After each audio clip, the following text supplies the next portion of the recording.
Hello guys, मैं आदित्य आपका mentor स्वागत करता हूं आपका हमारे चैनल स्टडी टेक पर। आज हम पढ़ने वाले हैं हमारा रिसोर्स एंड डेवलपमेंट का लेक्चर नंबर 5 यानी कि हमारा last video part of this chapter. तो आज हम बेसिकली जो हमारा 4 सॉइल बच गया था, laterite, red and yellow, arid soil and forest soil, उसके साथ साथ soil conservation and soil degradation भी पढ़ेंगे और सॉइल इरोजन भी पढ़ेंगे। तो आगे बढ़ते हैं हम अपने वीडियो में। हाँ, तो हमने अपने पिछले लेक्चर में क्या पढ़ा था? हमने अपने पिछले लेक्चर में पढ़ा था black soil and alluvial soil. Soil में ब्लैक सॉइल और इधर अलुवियल सॉइल हमने पढ़ा था। तो ये बेसिकली बहुत मेन सॉइल होते हैं। ओके, तो हमने ब्लैक सॉइल में क्या पढ़ा था? ब्लैक सॉइल जो होता है हमारा नॉर्थ इंडिया में पाया जाता है। नॉर्थ ईस्ट इंडिया में पाया जाता है। किस नदी के पास पाया जाता है? यहाँ पे गंगा यमुना के पास।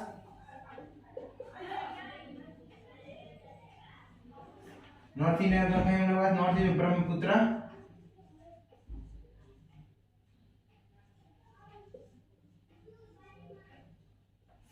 और ये महानदी गोदावरी के पास भी पाया जाता है, और ये गुजरात, राजस्थान के इलाके में पाया जाता है। इसकी मेन फसल क्या होती है? शुगर केन, पैडी, व्हीट, और ये अपने साइज के हिसाब से बटा हुआ है कुछ टाइप्स में, जैसे कि हो गए खादर, भांगर, और होते हैं भाबर, तेराई, इसी के रूप होते हैं।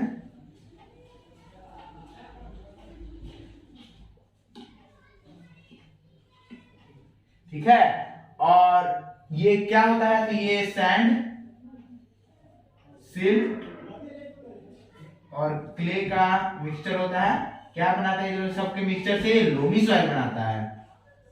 तो कितना जी क्या हुआ? क्योंकि भाई अलुवियल सॉइल नॉर्थ इंडिया में पाया जाता है, गंगा यमुना के पास, नॉर्थ ईस्ट इंडिया में पाया जाता है, ब्रह्मपुत्र के पास, गुजरात और राजस्थान के एरिया में पाया जाता है। ये साइज के टाइप पे अपना बटा हुआ है, भांगर, खादर, ओके, तेराई और भाबर भी होता है। और इसका मेन फसल क्या होता है? शुगर केन, पैडी और व्हीट। ओके, तो अब हम देखते हैं black soil.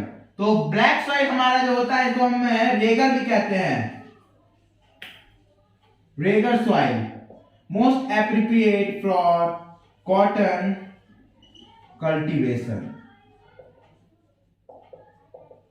Most appropriate for cotton cultivation. ये किस टाइप का होता है? क्ले होता है। ओके, ये क्ले सॉइल होता है। ये किस एरिया में पाया जाता है? महाराष्ट्र, सौराष्ट्र एंड उधर के इलाके एमपी यूपी की तरफ पाया जाता है। ओके, और इस सॉइल में बहुत ही क्रैक होता है, क्रैक्स।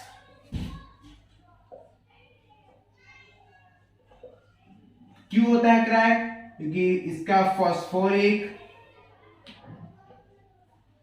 कंटेंट बहुत कम होता है। ओके, तो अब हम बढ़ते हैं अपने सॉइल की तरफ। तो हम पहले पढ़ेंगे red and yellow soil. Red and yellow soil, हमारा रेड एंड येलो सॉइल जो होता है वो कहां पाया जाता है? ये हमारा डेवलप्ड होता है, developed on crystalline igneous rocks।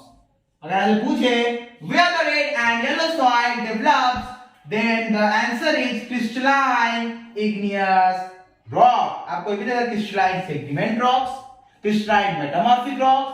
तो आपको क्या लगाना है? आपको igneous rock लगाना है। कौन? crystalline red soil होता है, बता दे आपको। ओके, अब हमारा दूसरा देखते हैं। तो दूसरा क्या है कि ये लो रेनफॉल वाले एरिया में पाया जाता है। ये हमारा लो रेनफॉल एरिया में पाया जाता है eastern and southern part of Deccan प्लेटू। कहां पाया जाता है? लो rainfall area,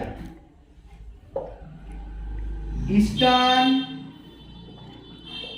and southern Deccan प्लेटू। Okay, तो हमारा ये ईस्टर्न एंड साउदर्न डेक्कन प्लेटू में पाया जाता है।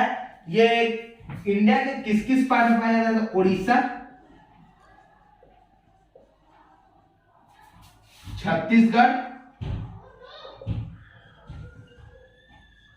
Orissa, Chhattisgarh and southern part of the middle Ganga plain, southern part of the middle Ganga plain में पाया जाता है। उसके साथ साथ ये हमारा पिडमंट जोन में पाया जाता है। कहां के पिडमंट जोन में? वेस्टर्न घाट के पिडमंट जोन। क्या लिखेंगे? Southern part of Ganga plains and piedmont zone. Which type of zone? Pigment zone. तो पूछ सकता है in which type of zone the red soil found in western घाट? तो आप बोलेंगे pigment zone of western Ghat. Okay, तो अब देखिए रेड सॉइल क्यों होता है? ये रेड और ये येलो क्यों? देखिए रेड सॉइल क्यों होता है? Because of diffusion of what? Diffusion of iron. ये रेड सॉइल इसलिए होता है क्योंकि इसमें डिफ्यूजन ऑफ आयरन बहुत ज्यादा होता है। और ये येलो सॉइल जब होता है, जब ये हाइड्रेटेड फॉर्म में होता है तब ये येलो सॉइल होता है, येलो कलर का दिखता है। इसीलिए जब डिफ्यूजन ऑफ आयरन बहुत ज्यादा होता है क्रिस्टलाइन मेटामॉर्फिक फॉर्म में, और जब ये हाइड्रेटेड होता है तो ये येलो कलर का होता है। तो अब हम देखते हैं अपना अगला सॉइल के बारे में पढ़ेंगे, लैटेराइट सॉइल। तो लैटेराइट सॉइल बहुत छोटा पार्ट है, पढ़ लेते हैं। ये जो होता है हमारा हैवी रेनफॉल एरिया में मिलता है। कहां मिलता है? हैवी रेनफॉल जहां होता है उसी एरिया में मिलता है ये। इसके कारण लीचिंग हो जाता है सॉइल का, बहुत ही ज्यादा लीचिंग, मतलब कि बहने लगता है वो सॉइल। ओके, ये जो होता है लेटर, मतलब पहले समझिए लेटर जो होता है हमारा ब्रिक्स होता है। लेटर मतलब ब्रिक, ये बहुत रॉकी सॉइल होता है, इसमें हमारा कल्टीवेशन बहुत मुश्किल होता है। और ड्यू टू हैवी रेन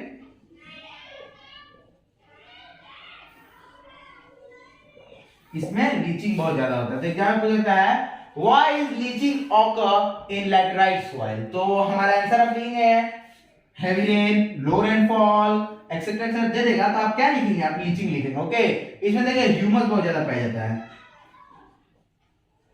और इसमें जो फर्टाइल होता है ना, लैंड बिल्कुल फर्टाइल नहीं होता उतना जितना कि हम चाहते हैं एग्रीकल्चर के लिए। ये हमारा लैंड में फर्टिलाइजेशन नहीं होता अच्छा से। तो हम इसको कैसे फर्टिलाइजेशन करेंगे? तो हमारा देखिए ह्यूमस नहीं है, ह्यूमस इसमें लेस है, तो फर्टिलाइजेशन भी लेस होगा। तो हम लोग कैसे फर्टाइल कर कल्टीवेबल बना सकते हैं? हम लोग इसको कल्टीवेबल बना सकते हैं by the use of fertilisers, urea, manures. हाँ, देखिए क्या बोला मैंने, ये हैवी रेनफॉल एरिया में मिलता है, इसमें लीचिंग बहुत ज्यादा होता है। ड्यू टू हैवी रेनफॉल इसमें लीचिंग बहुत ज्यादा होता है, जिसके कारण कि जो हमारा सॉइल है बह जाता है। लेटर मतलब होता है ब्रिक्स, ये बहुत ही रॉकी सॉइल होता है, इसमें रॉक्स बहुत होते हैं। ये ह्यूमस लो कंटेंट सॉइल होता है, इसमें फर्टिलिटी भी बहुत कम होती है। इसको हम कल्टीवेबल बना सकते हैं with the use of what with the use of fertilizers, urea, manure etcetera etcetera. तो हम आगे बढ़ते हैं एरिड सॉइल की तरफ। एरिड सॉइल, तो हमारा जो एरिड सॉइल होता है रेड टू ब्राउन का फॉर्म होता है, रेड टू ब्राउन कलर में हमें ये सॉइल मिलता है। ओके, तो ये हमारा जो होता है ड्राई क्लाइमेट में पाया जाता है। कहां पाया जाता है? ड्राई क्लाइमेट में। ये सॉइल जो हमारा होता है इरिगेशन के लिए कल्टीवेबल है, हम इसे इरिगेशन कर सकते हैं, कल्टीवेबल सॉइल है।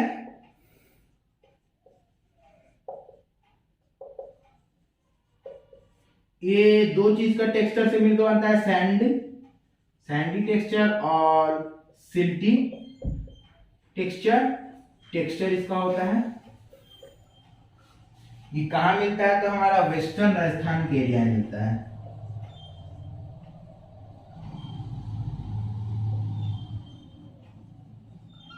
हाँ, तो हमने क्या देखा, हमारा जो एरिड सॉइल होता है ड्राई क्लाइमेट में पाया जाता है। यह हमारा रेड टू ब्राउन कलर का पाया जाता है। ये वेस्टर्न राजस्थान के एरिया में मिलता है। ये सैंड और सिल्ट का टेक्सचर से बना होता है। इसमें इरिगेशन कल्टीवेबल है। ओके, तो अब हम बढ़ते हैं अपने फॉरेस्ट सॉइल की ओर। फॉरेस्ट सॉइल, तो हमारा फॉरेस्ट सॉइल जो होता है ये हमारा जम्मू कश्मीर, हिमाचल प्रदेश और उत्तराखंड के इलाके में पाया जाता है। उत्तराखंड के इलाके में पाया जाता है। और यह आ जाता है हमारा नॉर्थ ईस्टर्न स्टेट के भी इलाके में, जस्ट लाइक सिक्किम। ओके, तो ये सॉइल जो होता है इसका ट्री जो होता है कॉनिकल शेप का होता है। इसका ट्री हमारा कॉनिकल शेप का होता है।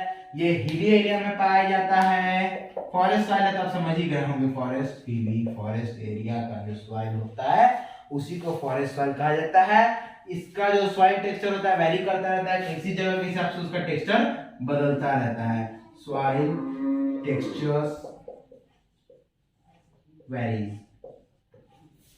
ओके, और इसका जो हमारा है इसमें डिन्यूटेशन किस तरह से होता है?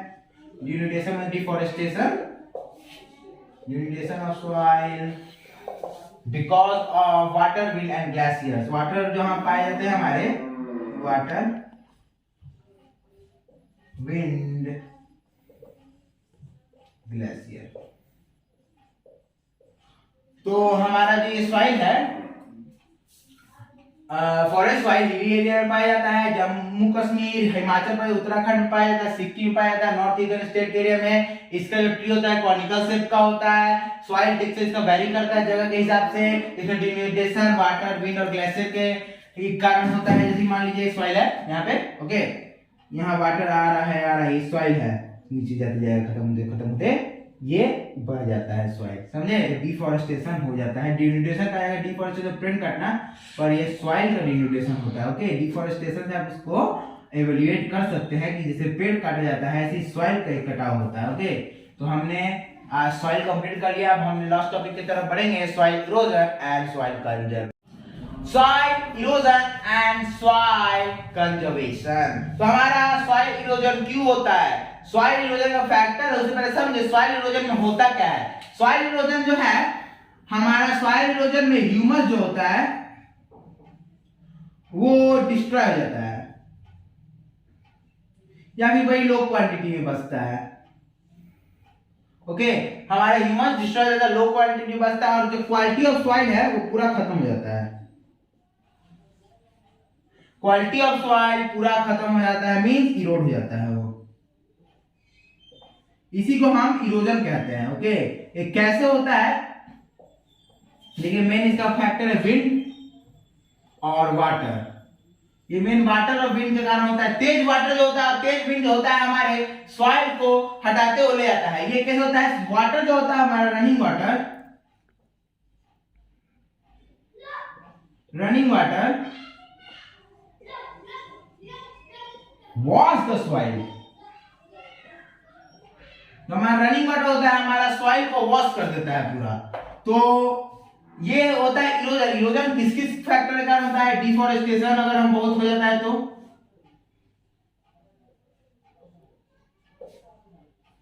अब देखिए डिफॉरेस्टेशन से क्यों होता है। देखिए, जो हमारा ट्री होता है, ट्री हमारा जो कवर करता है हमारा पूरा सॉइल को, tree covers the root. Okay, tree जो हमारा होता है वो रूट जो होता है उसका, ट्री का हमारा जो रूट कवर करता है हमारा ट्री, वो रूट जो होता है हमारे सॉइल को बहुत ही मजबूत देता है, बहुत मजबूत पकड़ देता है हमारे सॉइल को, जिसके कारण कि अगर वाटर बहुत तेज गति से भी आता है, बहुत ही ज्यादा विंड भी चलता है, तो हमारा जो रूट है सॉइल पकड़ रहता है, तो या तो वो सॉइल का इरोजन होने नहीं देता है, अगर होता है तो बहुत लेस क्वांटिटी में होता है। ओके, और डिफॉरेस्टेशन के बाद हम कैसे फिर एफॉरेस्टेशन कम हो जाता है, डिफॉरेस्टेशन बढ़ जाता है, एफॉरेस्टेशन कम हो जाता है,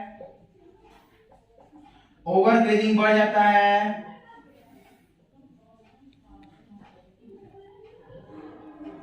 और ओवर माइनिंग भी बढ़ जाता है। तो सॉइल कंजर्वेशन क्या हो, कैसे होगा? तो सॉइल हमारा कंजर्वेशन इसी चार मेथड को अगर उल्टा हो जाए, डिफॉरेस्टेशन घट जाए, डिफॉरेस्टेशन घट जाए, एफॉरेस्टेशन बढ़ जाए, ओवरग्रेजिंग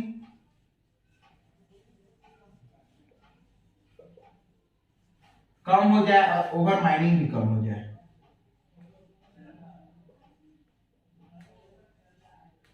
ओवर माइनिंग भी कम हो जाए। तो देखिए सॉइल इरोजन हमारा होता है, सॉइल इरोजन में जब हमारा ह्यूमन जो होता है डिस्ट्रॉय हो जाता है, तो लो क्वांटिटी बढ़ जाता है, इसका क्वालिटी इरोड हो जाता है, गिर जाता है क्वालिटी इसका। ये क्यों होता है? जो हमारा रनिंग वाटर होता है वॉश ऑफ द सॉइल हो जाता है, वॉश करता है सॉइल ऊपर। मतलब मान लीजिए ये है, यहाँ सॉइल है जमा, इसको पूरा बहाते हुए लेके चल जाता है हमारा जो वाटर होता है, ठीक है, बहाते हुए लेके चल जाता है। और जो हमारा मेन फैक्टर है इसको कॉज करता है विंड वाटर। तो हम कैसे बचा सकते हैं? डिफॉरेस्टेशन अगर ज्यादा होगा तो ट्री जो हमारा होता है उस कवर करता है जो रूट को, रूट सॉइल को बहुत मजबूती से पकड़ता है। तो हमारा डिफॉरेस्टेशन होगा तो ट्री काट जाएंगे तो रूट पकड़ नहीं पाएगा सॉइल को, तो ये होगा एफॉरेस्टेशन कम हो जाएगा और पेड़ लगेंगे नहीं। डिफॉरेस्टेशन बढ़ा हुआ है तो भी सॉइल इरोजन होगा, ओवरग्रेजिंग होगा। देखिए जब घास बहुत कम छोटी छोटी बस्तियां और जब जानवरों को भूख लगती है तो रूट भी खा लेती है घास का, और ओवर माइनिंग है तो रूट सॉइल तो ऐसे भी खत्म होता है माइनिंग करने से। और कंजर्वेशन कैसे होगा? तो कंजर्वेशन हमारा इसी चार में, डिफॉरेस्टेशन घटा देंगे, एफॉरेस्टेशन बढ़ा देंगे, पेड़ लग जाएंगे।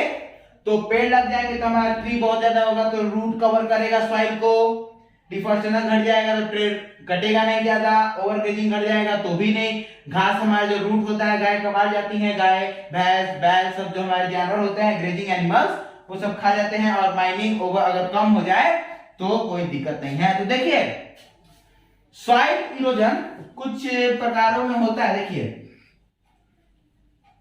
अगर मैं आपको बताऊं इसके कुछ 3-4 प्रकार हैं।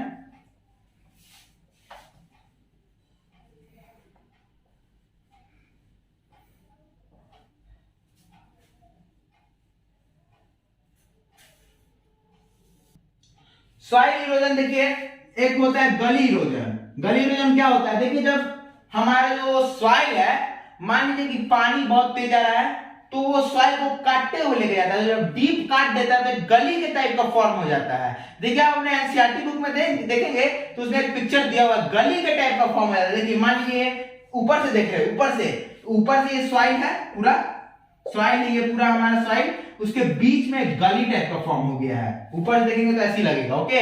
और दूसरा था हमारा सीट इरोजन, ये होता है गली इरोजन। और दूसरा होता है हमारा सीट इरोजन। मान लीजिए ये पूरा ग्राउंड है, ये ग्राउंड में पूरा सॉइल भरा हुआ है और सॉइल में एक सीट, जैसे सीट ऑफ पेपर होता है, एक seat of the ground will be eroded, will be disappear with the soil, the topmost soil will be disappear। तो इसको बचाने का हमारा क्या मेन मोटिव हो सकता है? हमारे जो वर्कर्स हैं, हमारे जो लेबर, हमारे जो फार्मर्स हैं, वो टेरेस कल्टीवेशन करते हैं। क्या करते हैं? Terrace cultivation. टेरेस कल्टीवेशन कैसे? देखिए मान लीजिए यहां इतना नीचे करें, फिर यहाँ, फिर यहाँ, फिर यहाँ क्रॉप लगाएंगे, यहाँ क्रॉप, यहाँ क्रॉप, यहाँ क्रॉप लगाते रहेंगे तो इससे हमारा जो है सॉइल इरोजन नहीं होता है, थोड़ा बचता है हमारा। और दूसरा क्या हमारा करते हैं? स्ट्रिप क्रॉपिंग करते हैं। स्ट्रिप क्रॉपिंग देखिए यहाँ पे लगाए, यहाँ पे लगाए, यहाँ पे लगाए, यहाँ पे लगाए, यहाँ पे लगाए, यहाँ पे लगाए, फिर बीच में वाटर जाने के लिए दे दिए जगह, या जगह छोड़ दिए, यहाँ लगाए, यहाँ लगाए, यहाँ लगाए, यहाँ लगाए, यहाँ लगाए, यहाँ लगाए, यहाँ लगाए, फिर जगह छोड़ दिए, यहाँ लगाए, यहाँ लगाए, यहाँ लगाए, यहाँ लगाए। तो हमारे ऐसे ही हमारे फार्मर जो होते हैं वो सॉइल इरोजन से बचाते हैं ग्राउंड को, ओके। तो अब हमारा चैप्टर हो गया है खत्म, रिसोर्स एंड डेवलपमेंट। और मुझे लगता है कि अगले वीक से आपको एसएसटी की दूसरी चैप्टर स्टार्ट की जाएगी, जिसको जो होगी हिस्ट्री की, जिसको पढ़ाएंगे हमारे कौस्तुभ सर। तो हमारे कौस्तुभ सर आपको पढ़ाएंगे the rise of nationalism in Europe. तो हमारे Kaustubh sir rise of nationalism in Europe पढ़ाएंगे, और उसके बाद मैं आपको पावर शेयरिंग पढ़ाऊंगा। पावर शेयरिंग से पहले मैं आपका रियल नंबर कंप्लीट कराऊंगा जल्दी से जल्दी। अभी कुछ लेट जा रहा है, कुछ काम है इसी कारण। तो हमारा रियल नंबर जल्दी से जल्दी हमारा वो लेक्चर खत्म होगा। उसके बाद हमारा आएगा पॉलिनोमियल, लीनियर इक्वेशन, फिर हम बढ़ेंगे अपने साइंस की तरफ। साइंस में हमारा ज्यादा नहीं है, लाइफ प्रोसेस है, chemical reaction of metal and non metals एक ही साथ लगातार करवाऊंगा। फिर मैं करवाऊंगा आपको acid base and salt. Okay, तो हमारे चैनल को सब्सक्राइब करिए अगर आप नए हैं तो, और लाइक करिए, शेयर करिए, और बेल आइकन को प्रेस करिए। तब तक के लिए पढ़ते रहिए। All the very best.